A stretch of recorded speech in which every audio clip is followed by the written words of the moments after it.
Hello, I'm glad you're here. We're going to determine the value of this equation when x has the value of 3.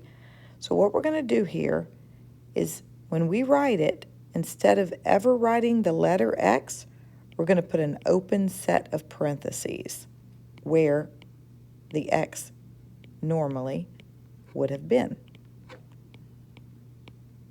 Then we're going to go behind what we've already done, and we're going to type, I'll actually write in the value for the x, which is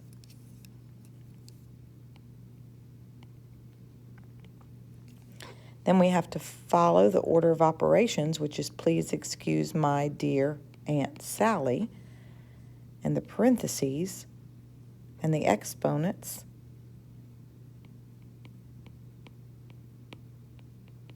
and then multiply, divide, add, and subtract. So 3 squared is 9,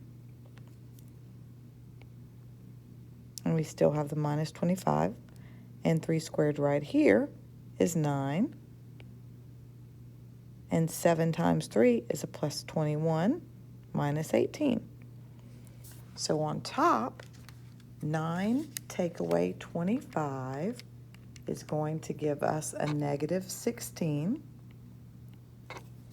and 9 plus 21 is going to give us 30 minus 18, which is going to give us a 12.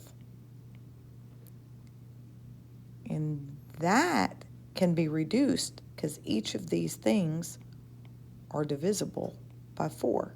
16s can be divided by 4, and 12 can be divided by 4.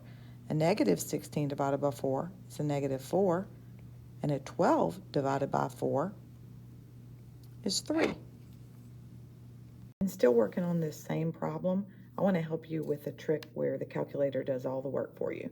Your calculator can actually store the value of x, and then you can type this in exactly as you see it, and your calculator will plug the value in where it needs to go and give you your answer.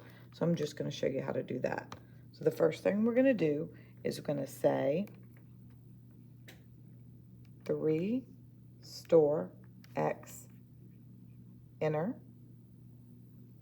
and we've basically told the calculator the value of x, and then we're going to press N over D, and we're going to type what's on bottom and what's on top, but we're going to type the top first. So we're going to say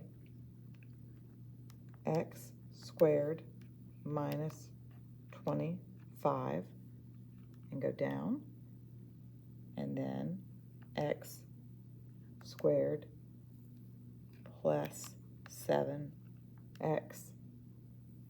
minus 18, and we're going to press enter. And we got the same answer we got when we did it manually, which means we're doing it right. Okay? Thanks for watching. Like and subscribe. Hope to see you next time. Or I hope you see me next time. Okay, not me, my math.